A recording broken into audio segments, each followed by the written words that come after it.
இன்றைக்கி நான் பேச போகிறது ஃபெஸ்டிவல் சீசன் ஆரம்பித்தாச்சு. நம்மளாக இருக்க மாட்டோம். எதை வேணாலும் சாப்பிடுவோம், எப்போ வேணாலும் தூங்குவோம், எப்போ வேணாலும் வெளியில் போயிட்டு வருவோம், தண்ணி குடிக்க மாட்டோம். ஸோ லைஃபே பார்த்திங்கன்னா எக்ஸாக்டாக நம்ம பிளான் பண்ணி போகிற மாதிரி போகாது. ஏன்னா வெளியில் போகிற வேலை இருக்கும், கொண்டாட்டம் இருக்கும், கோயிலுக்கு போகணும், வீட்டு அலங்காரம் பண்ணணும், மற்றவங்க வீட்டுக்கு இன்வைட் பண்ணியிருப்பாங்க, அங்கே போகணும். ஸோ ரொட்டீனை நம்ம ஃபாலோ பண்ணவே முடியாது. ஸோ ஞாபகம் வச்சுக்க வேண்டிய சில டிப்ஸ் இருக்குது, நான் சொல்லிடுறேன். அதெல்லாம் நோட் பண்ணிக்கோங்க. நீங்கள் ஃபெஸ்டிவலை கொண்டாடினாலும் அதெல்லாம் கொஞ்சமாவது ஃபாலோ பண்ணுற மாதிரி பார்த்துக்கோங்க. ஓகே, என்னென்னு கேட்டிங்கன்னா, ஃபர்ஸ்ட் திங் ஹைட்ரேட்டடாக இருங்க. ஏன்னா ஃபுல் டைம் நீங்கள் ஃபெஸ்டிவல்லே தான் கான்சன்ட்ரேஷன் பண்ணுறதால தண்ணி குடிக்கிறத நிறைய பேர் நிறுத்திடுவாங்க. அது எப்படின்னு கேட்டிங்கன்னா, இப்போ வேறு மழைக்காலம், கொஞ்சம் வெதரும் நல்லா இருக்குது, தாகம் எடுக்காது. நமக்கு தாகம் எடுக்கலைனாலும் உடம்புக்கு வாட்டர் ஒரு நாளைக்கு இவ்வளோ குவான்டிட்டி தேவைன்றதை மறந்துடாதீங்க. ஸோ அடல்ட்ஸாக இருந்தால் நான் ஏற்கனவே சொன்ன மாதிரி வாட்டர் அமௌண்ட் எவ்வளோ குடிக்கணும்னு முன்னையே ஒரு எபிசோடில் நான் சொல்லியிருக்கேன். அதை ஃபாலோ பண்ணுங்கள். குறைஞ்சபட்சம் 1 to 1.5 லிட்டர்ஸ். இது ரெய்னி சீசன் ஒரு வின்டர் சீசனாக இருந்தாலும் உடம்பு நார்மலாக ஃபங்க்ஷன் பண்ணுறதுக்கு தண்ணி நமக்கு தேவையில்லையா, அதனால் குடிச்சிட்டே இருங்க. வெளியில் போகும்போதெல்லாம் வாட்டர் பாட்டில் கொண்டு போயிடுங்க. இது தவிர்த்து கரெக்ட் டைமுக்கு சாப்பிடணும். ஸ்கெடியூல் மாற்றிடாதீங்க. 3 வேளை சாப்பிட்றீங்க எப்பயுமேனா அதே ஃபாலோ பண்ணிக்கோங்க. எக்ஸ்ட்ரா நீங்கள் கலோரிஸ் ஆட் பண்ணுற மாதிரி இருக்குது. அதாவது பண்டிகை சமையல் கட்டாயமாக ரிச்சாக இருக்கும். அதாவது எண்ணெய் பண்டம் அதிகமாக இருக்கும், ஸ்வீட்ஸ் அதிகமாக இருக்கும்.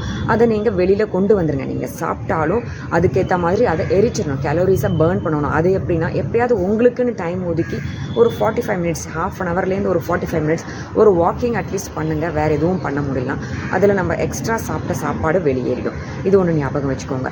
இதுவும் இல்லாமல் ஃபாஸ்டிங் நிறைய பேர் இருப்பாங்க. ரொம்ப நேரம் டயபெட்டிஸ்லாம் இருக்கவங்க தயவுசெய்து ஃபாஸ்டிங் பண்ணுறத பண்ணணுமான்னு ஒரு வாட்டி யோசிச்சுக்கோங்க. ஏன்னா மீல்ஸை ஸ்கிப் பண்ணுவீங்க, அதனால் மாத்திரை போடுறதும் ஸ்கிப் ஆகும் இல்லையா, அது உங்கள் உடம்புக்கு நாட் குட். ஸோ அந்த பாயிண்ட்டை ஞாபகம் வச்சுக்கோங்க. வேறு விதமாக உங்களோட ஃபெஸ்டிவலை கொண்டாடுறதுக்கு நீங்கள் யோசிச்சு பாருங்கள். இதுவும் இல்லாமல் வெளியிலலாம் நீங்கள் போவீங்க, ப்ளஸ் உங்கள் வீட்டுக்கும் விருந்தாளிகள் வருவாங்க. ஸோ அவங்களுக்கு நீங்கள் போகும்போதும் சரி, அவங்க உங்கள் வீட்டுக்கு வரும்போதும் சரி, நல்ல நியூட்ரியன்ட் ஃபுட்டை கொடுக்கறதுக்கு நீங்கள் பழகிக்கலாம். எப்பயுமே ஸ்வீட்ஸ் அந்த மாதிரி எடுத்துன்னு போகாமல் சுண்டல் வகைகள், வீட்டில் வரவங்களுக்கு இந்த காலத்தில் நவராத்திரிங்கிறதால சுண்டல் தான் பண்ணி வைப்போம், அது கூட சேர்ந்து பழ வகைகள்லாம் கொடுக்கலாம் இன்ஸ்டெட் ஆஃப் ஸ்வீட்ஸ். அதை ஞாபகம் வச்சுக்கோங்க. அதே மாதிரி நீங்கள் வெளியில் அவங்க வீட்டுக்கு போகும்போதும் பழங்கள், இந்த மாதிரி நல்ல ஹெல்த்தியான ஃபுட்டை கொண்டு போய் அவங்களுக்கு ஷேர் பண்ணுங்கள். அப்பப்போ ஃப்ரூட்ஸ் எடுக்க பாருங்கள். ஏன்னா மெயினாக நம்ம ஊரில் ஃபெஸ்டிவல் சாப்பாடு எப்படின்னா நிறைய எண்ணெய் சேர்க்கறதால கான்ஸ்டிபேஷன் ப்ராப்ளம்லாம் நிறைய பேருக்கு வரும். ஃப்ரூட்ஸ் சாப்பிட்றத விட்டுட்டிங்கன்னா அதனால் ப்ராப்ளம் இருக்கும் இல்லையா. ஸோ ஃபைபர் நிறைய இருக்கிற மாதிரி காய்கறிகள் மற்றும் பழங்கள் எடுத்துக்கும் போது உங்களுக்கு அந்த கான்ஸ்டிபேஷன், எண்ணெய் பதார்த்தங்கள் சாப்பிட்றதால வர கான்ஸ்டிபேஷன் இல்லாமல் இருக்கும். அதை ஒரு பாயிண்ட் ஞாபகம் வச்சுக்கோங்க. அதுக்கப்புறம் ரெஸ்ட் எடுக்கிறதுக்கு நீங்கள் மறக்காதீங்க. தூக்கம் கட்டாயம் அவசியம். அப்போ தான் அடுத்த நாள் ஃப்ரெஷ்ஷாக எழுந்துப்போம். ஏற்கனவே நான் ஒரு எபிசோடில் சொல்லியிருக்கேன், தூக்கம் எவ்வளோ நேரம் எல்லோரும் தூங்கணும்னு. அதையும் ஞாபகம் வச்சுக்கோங்க. இது எல்லாத்துக்கும் மேலே எக்ஸசைஸ்க்குன்னு உங்களுக்கு டைம் இருக்காது. கட்டாயம் அடுத்த ஃபியூ டேஸ்க்கு நீங்கள்லாம் மறந்துடுவீங்க. அட்லீஸ்ட் வாக்கிங் போங்க. ஸோ இதெல்லாம் தான் ஃபியூ டிப்ஸ் ஃபெஸ்டிவல் டைமில் நீங்கள் ஞாபகம் வச்சுக்க வேண்டியது.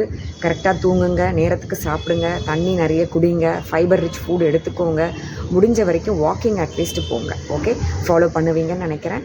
பண்ணிவிட்டு ஹெல்த்தியாக இருங்க. ஓகே.